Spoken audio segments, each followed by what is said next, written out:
Bismillahirrahmanirrahim.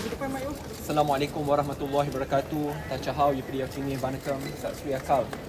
Terima kasih kepada rakan-rakan media yang sentiasa setia bersama. Setelah 5 tahun menunggu, saya harap kebenaran akan menang di mahkamah pada hari ini. Saya terhutang budi khususnya kepada ibu bapa dan keluarga kerana sentiasa memberikan sokongan dan dorongan bersama, kepada rakan-rakan kepimpinan muda, kepada sahabat-sahabat yang datang daripada jauh, yang datang yang tidak ada di sini pun tetapi secara virtual, yang tidak putus-putus sampaikan doa, berikan salam. Saya ucapkan terima kasih. Saya juga terharu kerana 3-4 hari lepas setiap malam melalui sesi online TikTok ada yang Zoom, TikTok ada buat sesi pembacaan Yasin.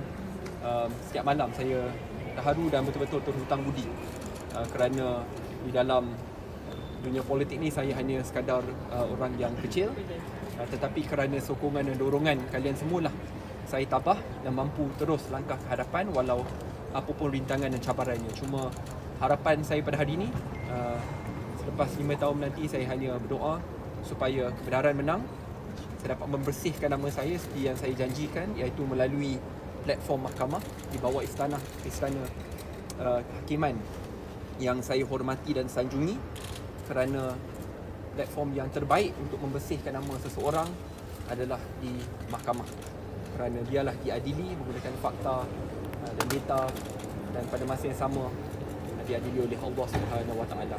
YB, macam mana ucap tadi, hari ini merupakan keputusan dan semoga kebenaran berpihak kepada YB. Tapi sekiranya keputusan di sebaliknya, bagaimana YB? Saya rasa kita biar para hakim menentukan dan kita nantikan keputusannya.